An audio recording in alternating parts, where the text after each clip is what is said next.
देखिए, कर्नाटक में जो हार हुई हमारी हमारी मतलब बीजेपी की, उससे सब लोग दुखी हैं, मोदी जी भी दुखी हैं। और उसमें जनता का रवैया भी ठीक नहीं था, वो फ्रीबीज वाला मामला भी था। तो कुछ सजेशंस हम सब लोगों को सोचने चाहिए और सुझाव देना चाहिए। और कहीं कभी कभी ऐसा होता है कि छोटे छोटे सुझाव भी बहुत महत्वपूर्ण होते हैं। तो इस दिशा में मेरे कुछ सुझाव हैं, मैं देना चाहता हूँ। हल्की सी आलोचना भी होगी, तो वो भी अगर हमारे पार्टी के ऊपर वाले लोग उसको बर्दाश्त करेंगे तो ठीक रहेगा। इस जो चुनाव आने वाला है, उसके पहले कुछ सख्त कदम उठाने होंगे।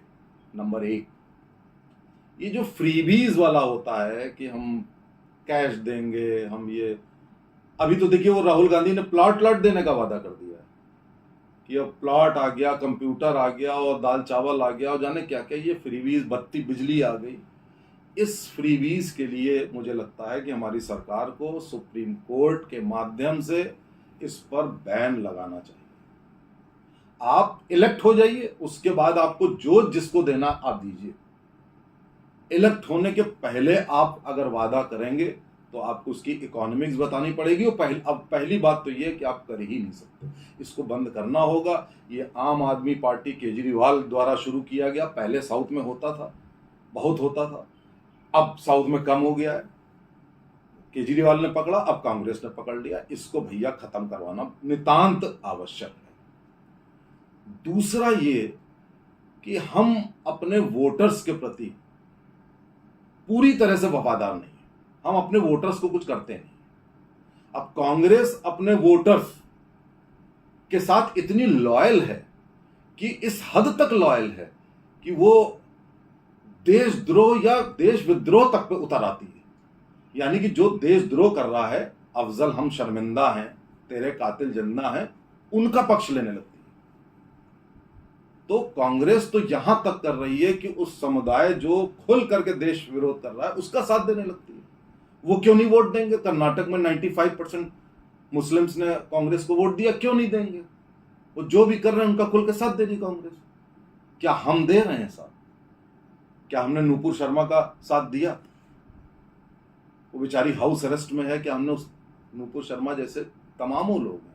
अब वो एग्जाम्पल देखकर हर हिंदू हतोत्साहित होता है कि जब इतनी बड़ी फिगर का ये हाल है तो हम सब लोग जो सोशल मीडिया पे देश के लिए इतना सब कुछ कर रहे हैं, तो कल को हमारे खिलाफ कोई करेगा या तो तब भी आप नहीं खड़े होंगे। तो बीजेपी की जो विचारधारा है वो क्या है? सांस्कृतिक राष्ट्रवाद और हिंदुत्व। तो सारे के सारे जो हिंदूज यूनाइट हुए हैं, किस कारण से यूनाइट हुए? राष्ट्रवाद हिंदुत्व के कारण हुए। अगर यूनाइट हुए हैं तो एक पार्टी है हमारी, हम उस पार्टी के लिए मर मिटने को तैयार हैं।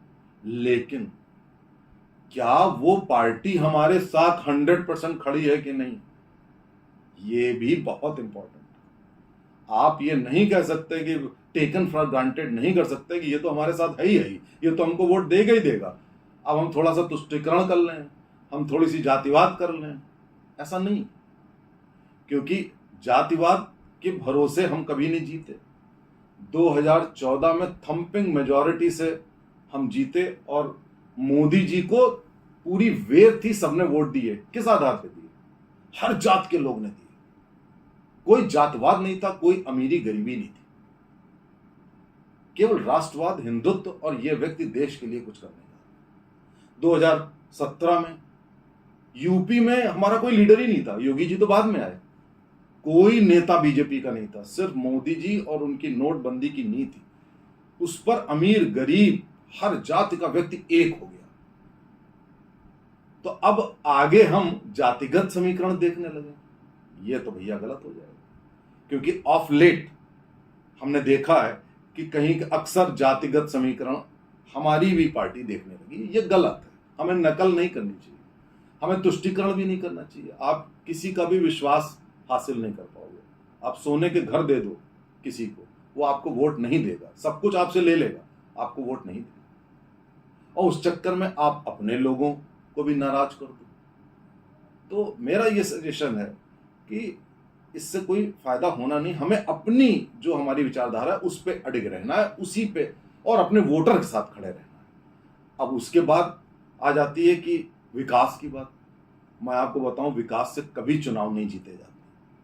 आप विकास की बात करते रहो, 60 साल तक अमेठी और रायबरेली में इंदिरा गांधी, राहुल गांधी, राजीव गांधी सब जीतते रहे। क्या उन्होंने कोई विकास किया था? कोई विकास नहीं किया। चुनाव जीते जाते हैं परसेप्शन, इमोशन और आइडियोलॉजी से। परसेप्शन एक आम धारणा कि हमारा इंटेंशन क्या है, हम कैसे लोग हैं, हम क्या कर रहे हैं देश के लिए, हमसे कौन लोग जुड़ेंगे, परसेप्शन। इमोशन कि क्या हम सेंटिमेंट्स पैदा कर सकते हैं देश की संस्कृति के प्रति, देश की आस्था के प्रति। अब राम मंदिर हमने बनाया, सारे लोग हमसे जुड़े कि इतना बड़ा प्रतीक और हमने बनाया। हालांकि अब उस मुद्दे पे अब वो तो हो गया, पूरा हो गया। तीसरा है आइडियोलॉजी कि अब राष्ट्रवाद और हिंदुत्व है। तो ये तीनों चीजों पे चुनाव जीते जाते हैं।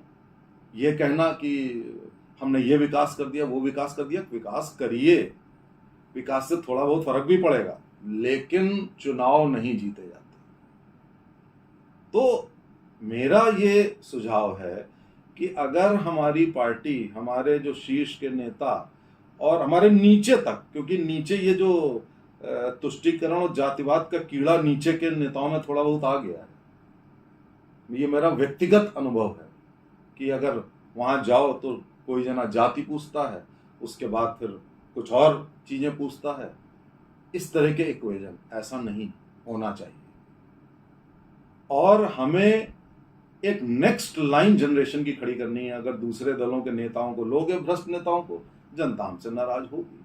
अगर यंग, टैलेंटेड, बढ़िया बोलने वाले, ईमानदार, शिक्षित लोगों को आगे बढ़ाओगे, जनता हमारा परसेप्शन बेटर वे में लेगी।